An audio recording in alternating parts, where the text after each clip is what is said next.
Amor. We're going to run the country until such time as we can do a safe, proper, and judicious transition. So the illegitimate dictator Maduro was the kingpin of a vast criminal network responsible for trafficking colossal amounts of deadly and illicit drugs into the United States. We'll run it properly. We'll run it professionally. We'll have the greatest oil companies in the world go in and invest billions and billions of dollars and take out money, use that money in Venezuela. And the biggest beneficiary are going to be the people of Venezuela. And also, I can't. 지난 주말 전 세계를 강타한 충격적인 소식이 있었습니다. 미국이 베네수엘라를 침공해서 베네수엘라의 마두로 대통령을 체포, 연행하는 장면이 전 세계에 이제 전파됐는데요. 당장 국제법이 무력화됐다. 그리고 주권 국가에 대한 명확한 침해다. 이런 반응들이 줄을 잇고 있습니다. 더불어서 마두로 대통령이 올 새벽 미국 법정에 처음으로 출석했습니다. 자, 이와 관련해서 민주당의 홍기현 의원님 전화 연결되어 있습니다. 홍기현 의원님. 네, 안녕하십니까. 홍기현입니다. 네, 안녕하십니까. 그리고 황방열 뉴스토마토 통일외교 전문위원 나와 계십니다. 두 분과 얘기 좀 나눠보겠습니다. 먼저 황방열 위원, 도대체 어떻게 해석해야 됩니까? 지난 10월 29일 날 그 미국의 AP통신이라고 있잖아요. 네네. 미국 AP통신이 이런 기사를 낸 적이 있습니다. 미국이 마두로 대통령의 조종사를 돈으로 포섭해서 배신하도록 유도하려 했다. 이런 기사를 낸 적이 있습니다. 이게 무슨 얘기냐면은 조 바이든 행정부 시절입니다. 2024년 4월에 마두로의 전용기 조종사를 포섭해서 마두로의 전용기를 이제 다른 곳으로 빼돌려서 미국이 마두로를 체포하려는 공작을 했다. 근데 이게 바이든 정부에서 시작해서 트럼프 행정부에서도 계속 이어져서 이제 공작을 했다. 이런 기사입니다. 그래서 이 공작에 관여했던 미국 관계자 3명, 그 다음에 베네수엘라에서 마두로에 반대하는 측 관계자 1명, 이렇게 해서 4명의 기사 소스를 가지고 기사를 낸 거였는데, 지금 이 말씀을 드리는 이유는 미국이 마두로를 노린 지가 굉장히 오래됐다는 겁니다. 아주 세밀하게 그 마두로를 체포하기 위해서 미국 나름으로 노력을 해온 거고, 네네. 미국 입장에서 보면은 결국 이제 성공을 했다. 이렇게 얘기할 수 있습니다. 근데 이제 국제정치적으로 보면은, 이번에 미국이 베네수엘라를 침공해서 마두로를 납치하고 미국 법정에 세우고 이런 과정은 작년 12월 5일 날 이제 미국 트럼프 행정부가 발표해서 국제적으로 굉장히 화제가 됐는데 NSS 국가안보 전략 이제 문건을 공개하지 않았습니까? 여기서 핵심적인 게 이제 서방구는 미국 땅이다. 이거를 아주 명시적으로 선언을 했는데 이번에 베네수엘라 침공은 이거하고 그 NSS하고 맞춰서 보면은 물리적으로 서방구가 미국 땅이라는 거를 힘으로 보여준 겁니다. 그래서 서방구인들은 서방구가 미국 땅이라는 거를 명심해라. 그리고 중국, 러시아도 이걸 명심해라. 이러한 얘기를, 이런 메시지를 내고 싶은 거다. 저는 이렇게 좀 정리할 수 있을 것 같습니다. 홍 의원님. 네. 유엔을 비롯해서 국제법이 무력화됐다. 지금 이렇게 하는데 지금 유엔이나 국제사회는 어떻게 대응할 것 같습니까? 예, 지금 미국이 마두로를 체포하면서 내세운 명분이 미국 연방법원에 마약 범죄로 기소됐기 때문에 법을 집행하기 위한 것이다. 이렇게 네. 얘기한 거거든요. 네. 근데 미국 연방법원의 기소는 미국 영토 내에서만 유효한 거 아니겠습니까? 그렇죠. 그리고 마약 범죄 기소는 국제법상 체포권을 발생시킨다고 볼 수도 없습니다. 그렇기 때문에 대체적으로 미국의 이번 마두로 체포 구금은 유엔 헌장을 위반한 게 분명하다. 그러한 인식이 아주 강하고요. 네네. 조만간 그 유엔 안보리가 소집되는 것으로 알고 있는데 거기에서도 이 문제가 논의될 것 같고 러시아나 중국이나 여러 나라들이 지금 미국의 이번 조치에 대해서 굉장히 강하게 비판하고 있죠.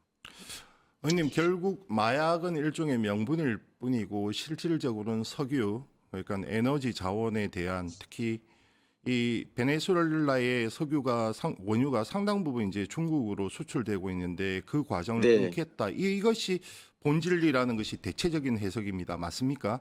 예, 저도 그렇게 보고 있습니다. 대외적으로는 마약과의 전쟁을 내세우고 있지만 실질적으로는 베네수엘라의 석유 자원을 목표로 한 것이다. 베네수엘라는 세계 1위 원유 보유국이거든요. 네네. 그리고 20년 전에 차베스 정부가 그 모든 석유 산업을 국유화하기 전에는 미국의 석유 기업들이 베네수엘라에서 원유를 생산해서 수출했습니다. 이번에 트럼프 대통령도 석유 산업을 발전시키겠다, 미국 기업들이 투자해서 이렇게 직접 언급하고 있거든요. 그래서 석유 자원을 목표로 한 게 분명해 보입니다. 그런데 이것이 단지 베네수엘라 문제에 그치지 않는 것이 아무래도 분단 상태에 놓여 있는 우리 대한민국 때문입니다. 이렇게 되면 북한으로서도 상당히 긴장감을 가질 수밖에 없고 더더욱 핵을 놓지 않을 수밖에 없는 그런 지경으로 오히려 모는 것이 아닌지. 예, 사실 한미 연합 훈련을 할 때마다 김정은은 자신을 암살할지 모른다 또는 포격할지 네. 모른다 하는 그런 굉장히 긴장감이 높은 상황에 놓여 있었거든요. 그런데 이번에 정말 다른 나라에 군대를 보내서 대통령을 체포해 가지 않았습니까? 네네. 그러니까 김정은으로서는 더욱 긴장할 수밖에 없는데 다만 좀 상황이 다른 것이 어, 베네수엘라의 경우는 그 대통령을 그렇게 체포 구금한 이후에 이제 베네수엘라 국정을 미국이 많이 영향력을 미칠 수 있지 않습니까? 네네. 그렇지만 북한의 경우는 바로 옆에 중국과 러시아가 있고 만약에 그런 사변이 일어난다면은 오히려 중국이나 러시아의 영향력이 더 커질 수 있고 또 북한을 압박하는 것이 결국은 비핵화 때문인데 그렇게 하는 것이 문제 해결의 방법인지에 대해서는 좀 다룰 수 있을 것 같습니다. 황박열 위원님, 멀로주의에 빗대서 돈노주의라고 하는데 그 설명 좀 부탁드립니다. 그러니까 멀로주의는 1823년에 네. 미국 5대 대통령 제임스 멀로가 선언한 멀로 독트린입니다. 네. 그러니까 구체적인 내용이 뭐냐면 미국은 유럽에 개입하지 않겠다. 그러니까 유럽도 미국에 개입하지 마라 이런 겁니다. 근데 이렇게 말씀을 드렸는데 다 걷어내고 장식을 걷어내고 하면 아까 제가 잠깐 말씀드렸는데 서반구 그러니까 아메리카 대륙, 북미, 중미, 남미, 그다음에 카리브해 여기는 우리 미국이 관할할 테니까 개입하지 마라 이겁니다. 그래서 이게 전통적으로 미국의 외교 정책의 큰 기둥 중에 하나를 고립주의라고 표현하는데 네네. 그 고립주의를 대표하는 정책으로 미국이 인식을 해왔고 1823년 이래로 미국 역대 정부가 계속 이 노선을 계속 이어받아 왔습니다. 근데 이제 그 이후에 미국이 전 세계의 패권국이 되면서 상대적으로 서방국에 대해서 소홀해 왔다라고 판단하는 게 트럼프의 판단입니다. 그래서 이거를 확고하게 재겠다. 서방국을 확실하게 죄겠다. 이런 거를 2017년 처음 대통령이 됐을 때 일기 때부터 강조를 했고 그래서 마두로 대통령을 명분이지만 마약 혐의로 기소했던 게 미국 국내 법정에 기소했던 게 트럼프 일기 때거든요. 그리고 좀 2기 들어서 이제 군사행동까지 나서서 네네. 장악을 했는데 그래서 미국 언론에서는 도널드 트럼프의 멀로주의다라고 그래가지고 이거를 돌로 독트린이라는 용어로 미국 언론에서 써왔습니다. 네네. 그래서 아까 말씀드린 대로 작년 12월 5일 날 국가안보 전략 그 대통령의 최고 안보 전략을 담은 문건인데 여기서도 명시적으로 트럼프판 멀로 독트린이라는 제목을 아예 달아가지고 냈습니다. 그리고 이번에 마두로를 체포해온 난 다음에 직후 기자회견에서 또 명시적으로 이 얘기를 했습니다. 네네. 그래서 돌로주의는 미국이 전통적인 멀로주의에 입각해서 서방구를 자기네 땅이라고 인식하고 그렇게 관리해 온 거를 트럼프 정부에서 확실하게 이어받아서 이걸 행사하겠다. 이거를 트럼프가 말로도 선언하고 그다음에 행동으로도 현실화시킨 거다. 이렇게 얘기할 수가 있겠습니다. 의원님, 네, 베네수엘라는 그러면 어떻게 됩니까? 친미 성향의 정권 교체를 지금 인위적으로 추진하는 것입니까? 아니면 옛날 우리가 봤듯이 미 군정 시대가 오는 것입니까? 어떻게 되는 거죠? 예, 당연히 미국이 직접 통치하는 그런 거는 할 수 없을 거고요. 그거는 뭐 제국주의 식민지 시대에나 가능했던 것이고요. 이번에 트럼프 대통령이 베네수엘라를 운영하겠다 이렇게 발언을 해서 좀 그런 얘기들이 나오는 것인데 그 루비오 국무장관이 명확하게 설명을 했습니다. 그것은 미국이 직접 베네수엘라를 통치하는 것이 아니라 정책적으로 베네수엘라가 미국에게 유리하게 움직이도록 하겠다. 그렇게 해서 미국의 마약을 밀매하는 것을 중단시키거나 또는 석유 산업을 미국이 원하는 방향으로 재편하게 하도록 하겠다. 이러한 취지로 이해하고 있습니다. 베네수엘라 국민들은 지금 어떻게 반응을 하고 있습니까? 가령 베네수엘라는 그 야당 쪽에 마차도라는 인물이 있지 않습니까? 노벨 평화상을 수상한 좀 상징적인 인사도 있는데 예. 그 베네수엘라 국민들의 반응과 더불어서 이제 제2의 침공 뭐 이런 얘기까지 지금 나오고 있어서 현실적인 반응을 좀 듣고 싶습니다. 그 베네수엘라는 작년에 대통령 선거가 있지 않았습니까? 그렇게 네. 해서 마두로가 대통령으로 뽑혔다고 돼 있는데 사실상 투표율이라든지 득표율을 정확하게 발표하지 않았습니다. 그렇게 해서 마차도를 대표로 하는 야당에서는 실질적으로 야당이 승리했는데 현 정권이 무력으로 강탈해 간 거다 이런 입장을 갖고 있고 국민들도 마두로 지지 세력과 또 야당 지지 세력 간에 아주 완전히 갈라져 있는 것이죠. 그래서 마두로 지지 세력 국민들은 당연히 미국을 비판하겠지만 야당 지지 세력이 훨씬 더 많은 것으로 알고 있습니다. 그래서 베네수엘라의 국민도 사실상 양분돼 있지 않느냐 이렇게 보고 있습니다. 그러면 현실적인 저항력은 크지 않다고 보십니까? 근데 지금 원래 베네수엘라 대법원에서 대통령 권한대행으로 임명된 사람이 댄시 로드리게스 부통령 아닙니까? 네네네. 예, 이 사람이 처음에는 우리의 유일한 대통령은 마두로다. 그 사람이 미국에게 의해서 무력 납치된 거다고 규탄하는 발언을 세게 했었는데 바로 트럼프 대통령이 만약에 미국에 협조하지 않으면은 로드리게스는 마두로보다 더 큰 대가를 지불할 거다 이렇게 강하게 압박하니까 미국과 협력하겠다는 그러한 굉장히 순응하는 태도로 바꿨거든요. 그래서 특히 미국 입장에서는 야당 세력은 행정권이나 집행권이 없지 않습니까? 네네네. 그래서 행정권을 가진 로드리게스 대통령 권한대행이 만약에 미국에 협조한다면은 그쪽 세력을 상대로 일을 진행해 나갈 것으로 그렇게 보고 있습니다. 황 의원님, 국제사회와 미국 내 여론은 어떻습니까? 이제 국제사회는 전반적으로 기본적으로는 비판적 여론이 큽니다. 특히 이제 중국, 러시아 같은 경우는 강하게 비판하고 있는데, 뭐 이따 좀 얘기가 나눌지도 모르겠습니다만, 중국, 러시아 같은 경우는 우크라이나를 침공한 상태지 않습니까? 네네. 그래서 미국이 그 당시에 제국주의적 침략이다 이렇게 비판을 강하게 러시아를 했는데, 이제 베네수엘라를 침공한 미국이 침공한 상황에서는 러시아의 우크라이나 침공을 비난할 명분이 없지 않습니까? 네네네. 그러니까 러시아도 미국을 비판하는 한편으로는 속으로는 반색하고 있을 겁니다. 그다음에 중국을 아주 강하게 비판하고 있습니다. 네네네. 근데 또 반대로 보면 대만 문제가 있죠. 대만 문제가 있기 때문에 네. 그리고 지난달 말에 이틀 정도의 대만을 포위 실사격 훈련까지 네네네. 했었습니다. 그러니까 뭐 실제로 중국이 대만을 침공할 것이냐 이거는 아직은 미지의 가능성 영역 수준이지만 그 명분을 확보했다 이런 거는 사실 아니라고 얘기하기 어렵습니다. 중국하고 러시아 입장은 그렇고요. 유럽은 약간 이중적입니다. 유럽은 그 마두로의 행태에 대한 그 독재적인 행태 이런 거에 비판하면서 그 미국을 비판하는 한편으로 또 그 체포 작전, 납치 작전에 대해서 일견 수긍하는, 인정하는 모습. 프랑스나 독일 같은 경우는 이제 그런 모습을 보이고 있습니다. 연장선에서 홍 의원님, 네. 국제사회에서 가령 미국의 이번 행동에 대해서 비판적 으로 단일대우된 모습을 보인다면 현실 정치적 측면에서 우리가 또 힘의 논리 또 우리 한미 동맹 관계 이런 것들을 고려할 때 우리는 어떻게 해야 됩니까?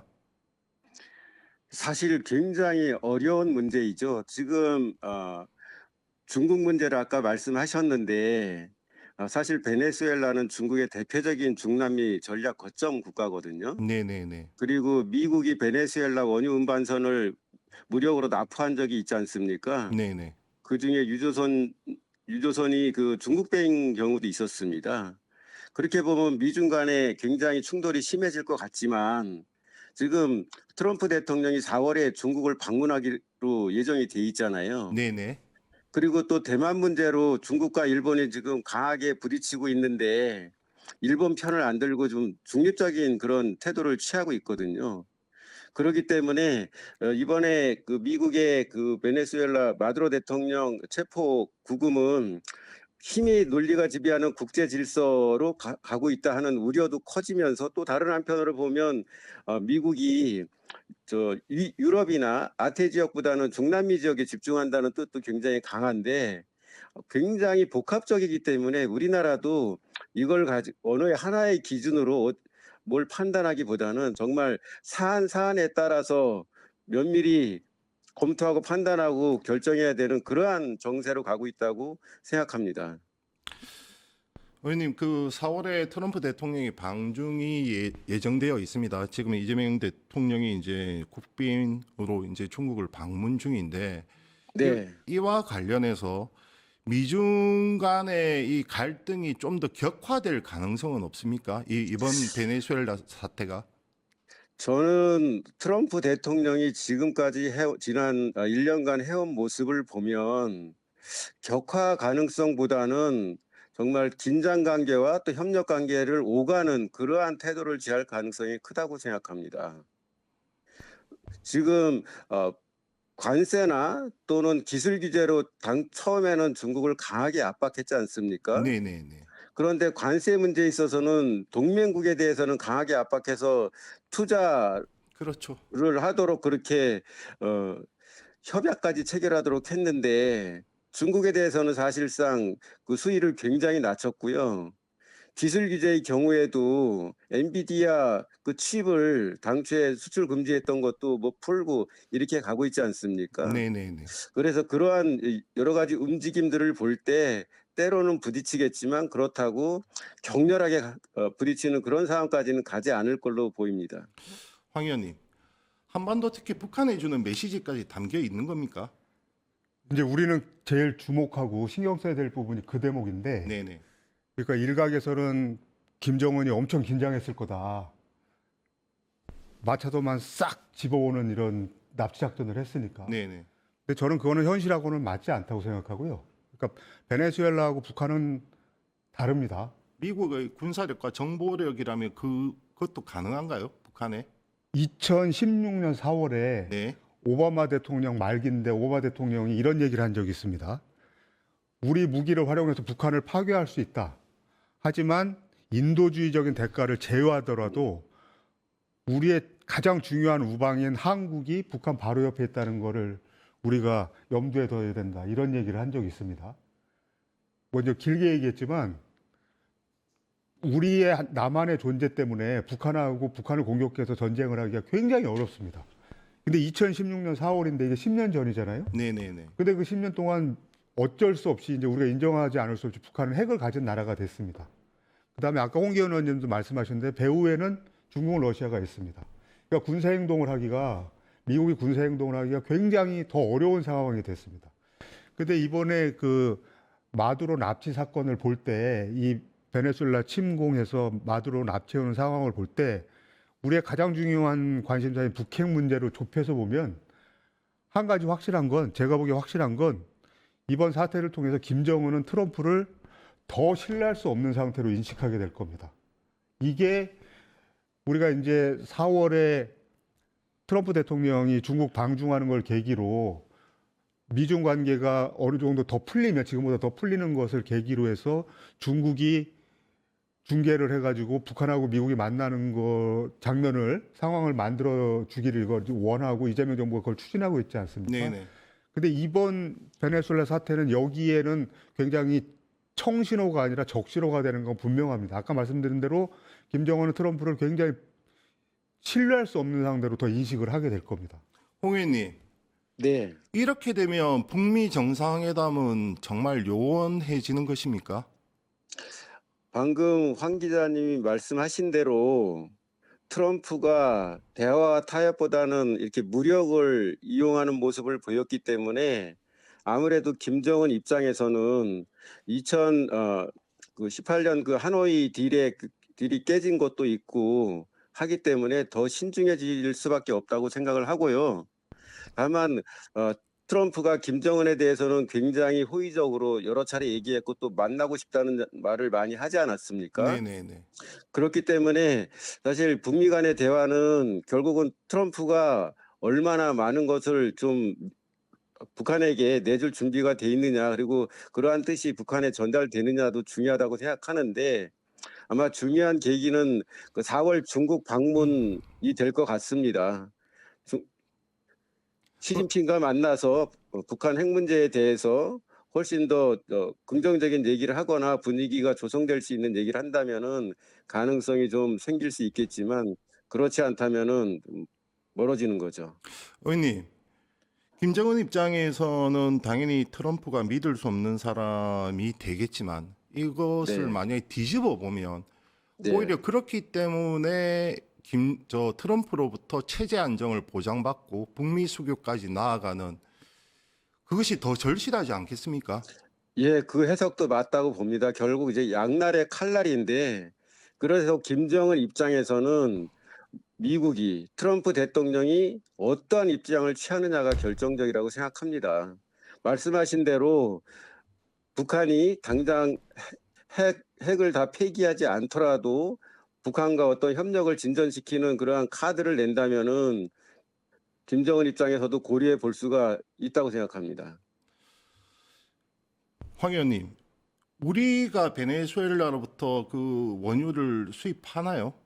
매장량이 지금 전 세계 1위로 알고 있는데 우리의 외교 에너지 안보 에너지 분야에서는 우리가 타격이 없습니까? 상대적으로 우리는 제가 이제 정확한 수치는 모르겠는데 우리는 저 중동에서 수입하는 게 상당히 큽니다. 절대적이죠. 그래서 상대적으로 베네수엘라 부분은 있어도 그렇게 많지 않을 겁니다. 그래서 지금 정부에서 어젠가요? 그 회의해가지고 베네수엘라 지금 사태가 우리한테 주는 경제적 영향이 약하다라고 발표를 했거든요. 근데 그 내용이 바로 이제 우리가 베네수엘라에서 가져오는 그 원유가 그 포션이 크지 않기 때문에 그렇게 나온 겁니다.